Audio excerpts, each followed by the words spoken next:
Ya Pak Matias, saya kan juga mau nanya untuk melihat broker yang bagus itu seperti apa gitu loh Pak.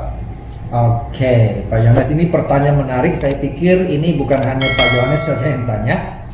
Hampir semua orang kepingin tanya dan kepingin tahu ya. Sebetulnya, jujur bagi saya Pak Yohanes, bahwa broker itu rata-rata bagus, ya kan? Ya. Nah, seringkali mungkin kita harus berpikir bahwa seringkali kita banyak orang kalau loss kebanyakan kadang-kadang menyalahkan broker misalnya ya. Tapi kalau kita mau jujur, kita coba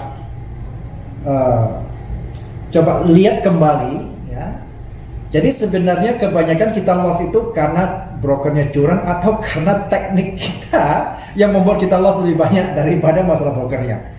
Tentu bukan berarti tidak ada broker yang curang loh ya. Nah, tetapi kalau kita melihat track record kita ke belakang, nah saya melihat mungkin hal yang paling penting itu bukan masalah brokernya itu yang paling esensi, tetapi esensi adalah bagaimana skill kita. Itu Pak Yohanes. Saya pikir itu jauh lebih penting daripada untuk brokernya. Ya, tentu bukan berarti nggak ada broker curang ya. Nanti kita akan bicara lebih detail lagi Pak masalah. Berarti intinya kita sebagai trader tuh harus benar-benar belajar lebih baik ya. Betul, saya lebih setuju itu.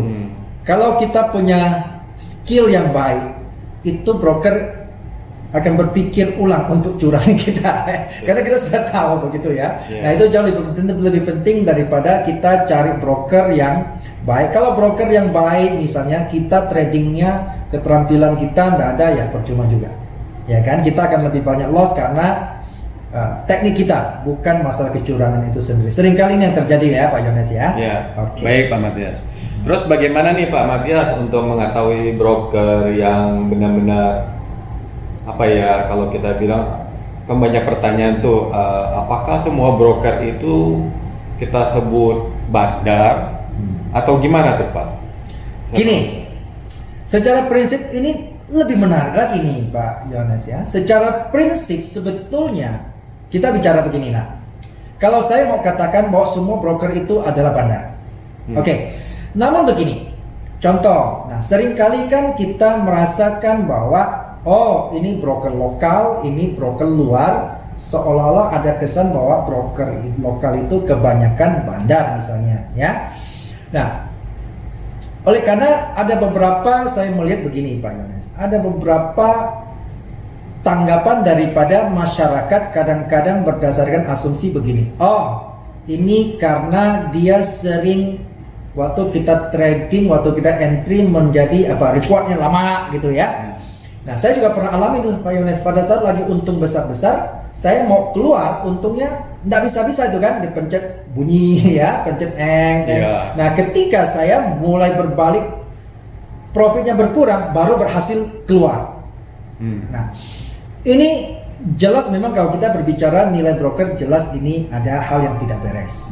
Kedua, saya pernah punya teman, dia lagi profit besar-besar di jam 11 malam emas, dan dia mau take profit, hang jadinya kan, betul-betul malam tuh tidak bisa, dan sampai pagi itu baru keluar dan sudah jadi minus.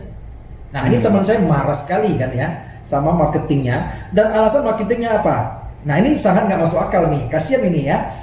Jawaban marketingnya adalah waktu itu dia bilang, oh malam hari bank tutup. Nah ini sudah nggak nyambung ini marketing. Tidak masuk di akal ya Pak ya. Udah nggak masuk di akal ini.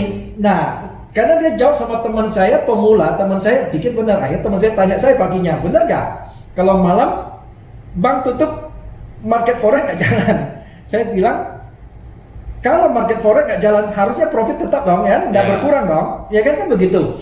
Nah sekarang trading di forex itu nggak ada hubungan dengan bank di Indonesia, ya kan? Nggak ada hubungannya. Ya ini ada market global, ada terjadi pertemuan antara pembeli dan penjual kan.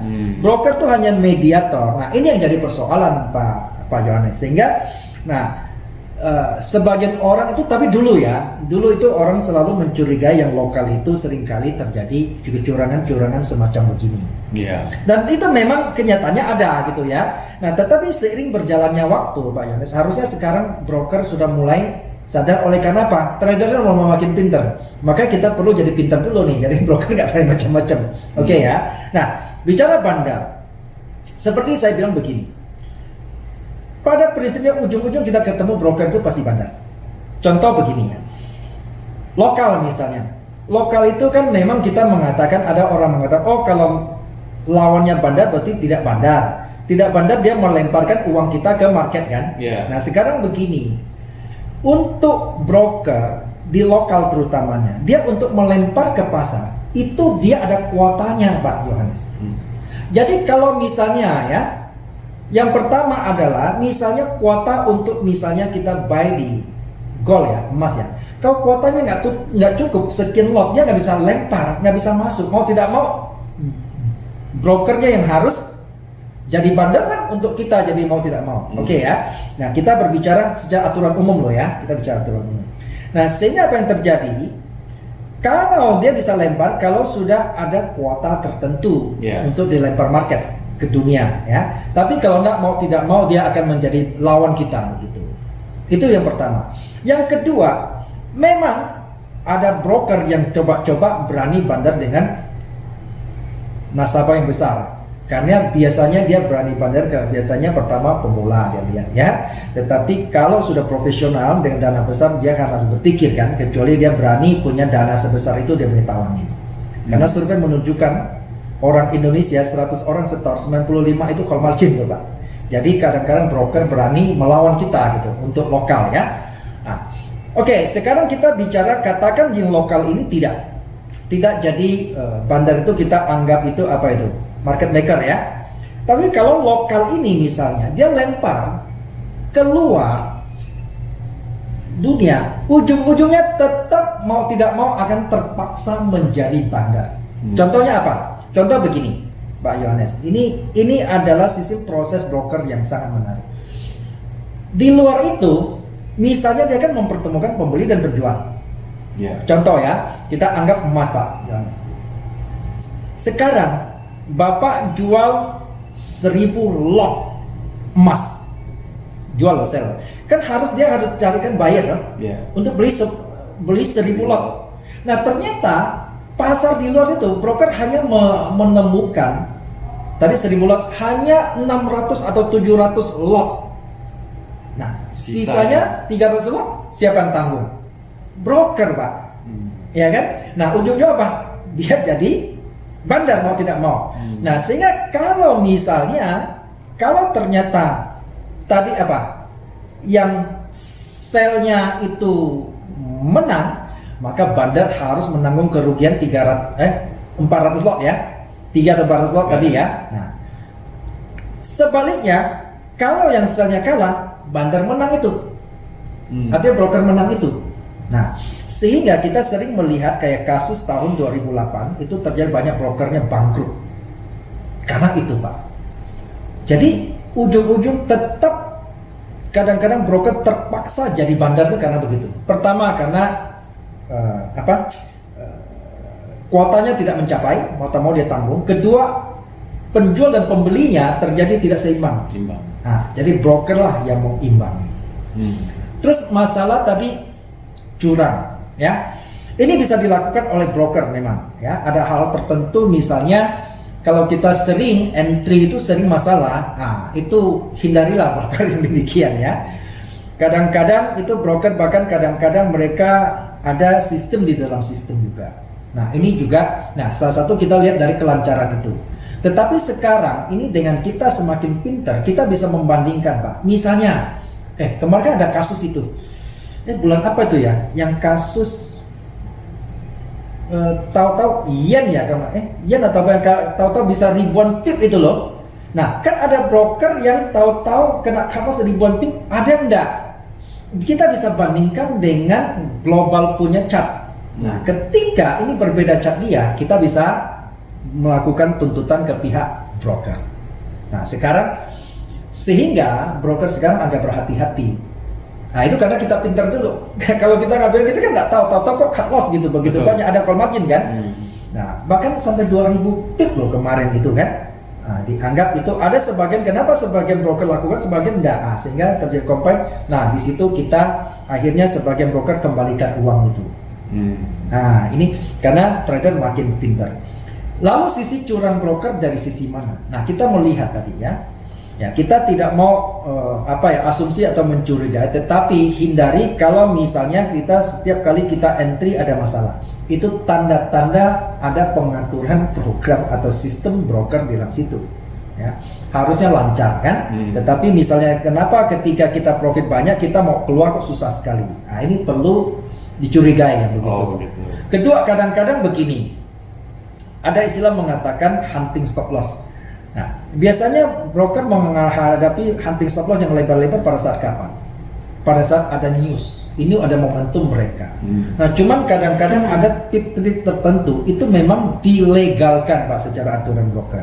Karena misalnya kita hadapin apa? Biasanya laporan tenaga kerja yang sebulan sekali non-farm payroll itu, ya kadang-kadang kemudian ada FOMC. Nah, kadang-kadang saya selalu pun mengalami harusnya saya punya stop loss di atas itu sudah terlalu jauh, tapi kok masih bisa kena. Dan kalau tidak, harusnya kita lihat, harusnya kita profit loh, ketemu target gitu loh. Kok tahu-tahu stop loss duluan disikatnya. Nah, karena itu ada alasan ketika berita besar mereka punya alasan itu spread volatility melebar. Nah, tetapi itu pun kita pun harus ini ya.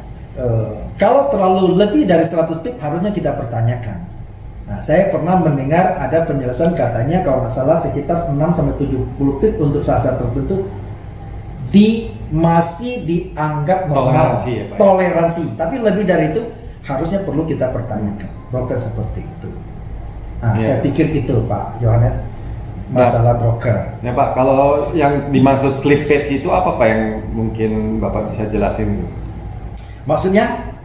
Yang kalau kadang-kadang kan ada yang bilang slippage itu di belakang itu mereka tiba-tiba melebar atau apa, mungkin kayak seperti itu mungkin seperti yang saya sebutkan tadi ya, ketika ada ini ya melebar dia punya spread itu kan ya. Itu. Nah, kalau seperti itu memang kita sulit mengatakan bahwa broker itu curang Pak. Karena seperti tadi kalau dia tidak lebih dari 70 pip atau 100 pip itu susah ngomong karena rata-rata ketika terjadi berita besar kayak tadi akan terjadi seperti itu Pak. Spreadnya melebar. Nah, itu susah kita protes atau susah kita mengatakan broker curang. Tetapi seperti tadi saya katakan, kita harus hati-hati setiap kali kita input itu susah inputnya. Kita mau exit susah exitnya. Nah, kemudian, yang paling masalah adalah menurut saya pernah dengar ada broker ketika kita profit besar itu dipersulit untuk WD-nya, tariknya. Nah, itu jelas sudah harus tidak hati-hati. benar, harus hati-hati itu Pak. Betul. Nah Pak, ada satu lagi Pak yang saya mau tahu. Untuk mengetahui broker yang bagus itu, apakah kita bisa nilai dari aturan-aturan mereka? Betul. Yang jelas broker yang bagus memang itu kalau kita bicara standar formalitas, semua orang mengatakan mereka resmi. Ya. Nah, kita mau bicara resmi dari luar maupun resmi dari lokal. Nah, masalahnya seringkali seperti di lokal itu kita mendengar ada banyak yang betul-betul diakui, diawasi dan terdaftar di Bapeti pun seringkali dia berani pasang barang dan mau bayar gimana. Benar ya? Nah, tentu kita itu berbicara dari segi aturan legalitas formal. Nah, sekarang kalau kita melihat bagusnya, amannya menurut trader itu yang penting ya. Nah, saya mulai pertama itu adalah kita mesti cari komunikasinya yang gampang. Komunikasi yang gampang. Nah, sekarang saya melihat di lokal itu tadi sudah ada peningkatan. Hanya bedanya di lokal itu memang ada standarisasi menyangkut jenis akunnya yang masih belum bisa seperti luar. Seperti kita, di luar kan di Indonesia hanya sampai mini lot kalau nggak salah ya. Kalau di luar kan ada sampai mikro bahkan nano gitu kan ya. Jadi di Indonesia itu nggak tahu, memang alasannya oleh pemerintah takut terlalu banyak orang terlibat di dalam yang belum siap, sehingga kalau dia bikin terlalu murah nanti semua orang bisa masuk, anak SMP pun mungkin bisa masuk. Nah itu mungkin salah satu alasan untuk melindungi Jangan sampai orang belum siap terjun lalu terjun. Hmm. Nah, kedua, yang jelas itu waktu WD-nya itu mudah sekali menurut saya. Oke. Nah, kemudian menurut saya itu memang aturan-aturan dia itu seperti itu adalah tidak mempersulit nasabah. Mungkin seperti ada orang mengatakan kadang-kadang gini, menurut saya sih alasan. Ketika ada profit kadang-kadang muncul alasan, oh ini lu tidak mau dibayar dengan alasan karena lu memakai IE tertentu atau sistem tertentu. Nah, ini sudah jelas tidak masuk akal, Pak. Jadi ketika kita serahkan kebebasan untuk orang trade, orang bebas aja pakai cara apapun kan, selama itu bukan mencurangi, benar nggak? Nah, dia mau pakai IE atau istilah robot kan tidak masalah. Robot itu kan sebenarnya mengganti daripada teknik dia untuk melakukan. Sekarang dia boleh nggak tanpa robot dia melakukan strategi seperti robot? Sama aja. Boleh aja kan? Lalu kenapa alasan dia pakai robot lalu bilang nggak mau, nggak sah gitu hasilnya? Ini nggak masuk akal. Nah, yang gini-gini, tapi sekarang yang perkembangan sih hampir sudah nggak ada yang gini-gini, Pak. Kecuali broker-broker yang memang nggak terkenal, yang masih ya tertentu sampai saya bilang dia punya robot dibatasi gitu ya. Dalam itu ada juga begitu. Nah, tapi bagi saya itu kurang masuk akal dan biasanya kurang terkenal sih yang begitu, Pak. Baik Pak Matias, terima kasih atas penjelasannya tentang broker di Indonesia ini. Terima kasih banyak Pak. Oke, makasih Pak Yones. Semoga pertanyaan Pak Yones mewakili pertanyaan Bapak Ibu yang di luar ya, yang selama ini jadi penasaran. Saya pikir itu yang bisa kita jelaskan, semoga bisa memberi pencerahan. Ya. Oke, Terima kasih, terima kasih ya Pak Yones ya. Oke, sukses ya.